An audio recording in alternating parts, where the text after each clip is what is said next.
Greetings from National Championship Game Media Day. Andy Staples and JD Piquel here. JD, it's time for some bold predictions for the national title game. I got one. I'll kick us off. Yeah.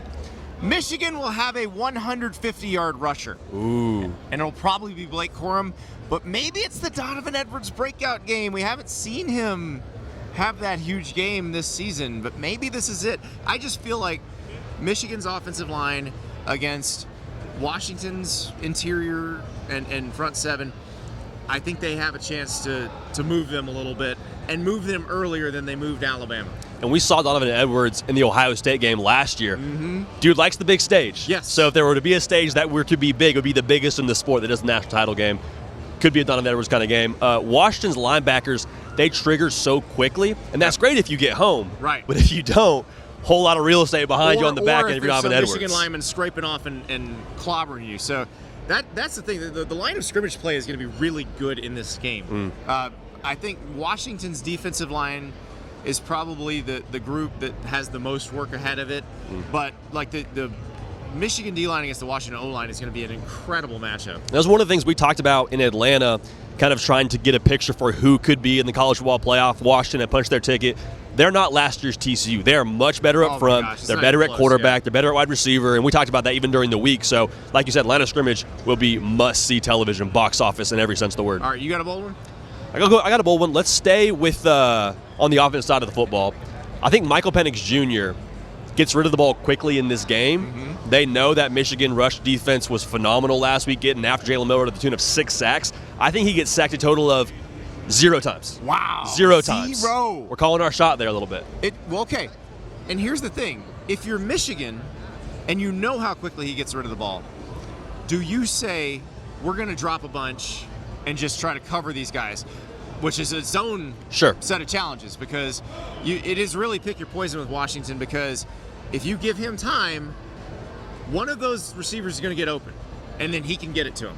But if you send resources at him, that's fewer guys in coverage, and then he can hit you for a very big play. I'm curious how much cushion they give him pre-snap, because you got Josh Wallace, Will Johnson, 2 corners that like to mix it up, like to be physical, but it's a different kind of physical when you're up against Rome Odunze and Jalen McMillan and Jalen Polk. So that battle, how they treat them early, I think is going to tell us a lot. I cannot wait. All right, let me give you another one. J.J. McCarthy will be the MVP. Ooh, I like it. I like it. This is one that, all the stats we saw and everybody's well, I want to see the J.J. McCarthy from the first 9 games. Well, guess what? They played worse teams in the first 9 games, and then he was dinged up. I thought you saw when they absolutely had to have it against Alabama, when they were sitting there at 4th and 2 on their own 33-yard line. That is when you saw J.J. McCarthy and what he can do for a team. I feel like, not just this year, I feel like his entire time as the starter at Michigan, it's been a case of break glass in case of emergency. We don't use JJ's full abilities unless we need them. Yeah. And I think you saw it in the Ohio State game in 2022, where he had to throw to keep them in the game early until the running game came around. But also against Alabama, when they weren't running the ball particularly effectively with the backs, he had a big run that last drive of regulation that really kept them going. The teams have to worry about. And, I mean, watching him today, he looks just the epitome of comfortable. He looks like he's confident. They've been in a stage not of this magnitude, but being in the college football playoff multiple times now. I think he's poised for the moment. Other part of that, with what Jim Harbaugh says about him, like, he's seen a lot of really good quarterbacks. And the way that he speaks about J.J. McCarthy, there's some thought of, okay, where are you just giving kind of your guy praise to, bump his confidence up? And someone asked him that today during media days, and he's like, no, what I'm saying about him is right in the strike zone. I'm saying exactly what I believe is true about J.J. McCarthy. So I think that prediction is a great one. Now, so you got another one for us? Got another one for us, kind of in tandem with, I think, your prediction. Okay. With Michigan, I think with the liability that Washington's secondary could be, and heck, with the kind of clip they might have to score at, I'm going to take Michigan to have a 100-plus yard receiver, whether it's Colston Loveland or Roman Wilson. I think those are my 2 prime candidates. I think Roman Wilson would be my choice on this one. I think you could see that. And look, they played against an incredible secondary in Alabama. Yeah. All NFL guys all over the field, and they didn't look very dynamic. Yep. And that's been their problem against better defenses. Against Penn State, I think, they abandoned the pass game, 1, because they felt like they couldn't protect, 2, because they didn't need it, because Penn State's offense couldn't do anything. But when they play good defenses, the receivers don't look that dynamic. I do think against Washington secondary, they might look a little bit better.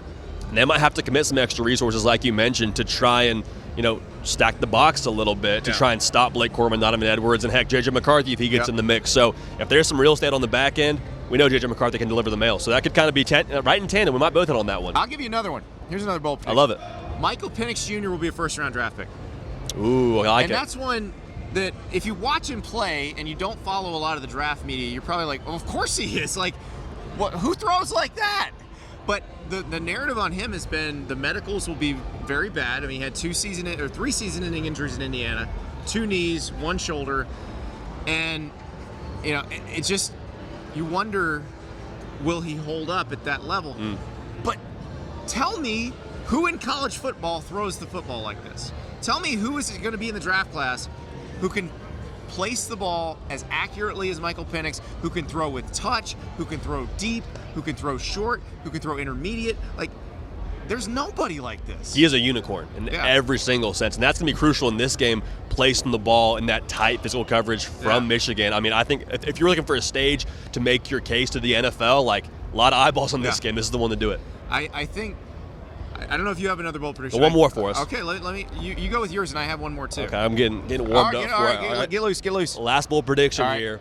I don't think we see a spot where either team is playing catch-up, meaning I don't think we see a 10-point margin. We're talking seesaw. I think we're back and forth all the way through this thing, and it's right down to the very end. My final score, I got a 3-point margin of victory at the very end. So of this dovetails into what I was going to say. Take the over. Yes. I think this could be a shootout a la the Georgia-Oklahoma Rose Bowl.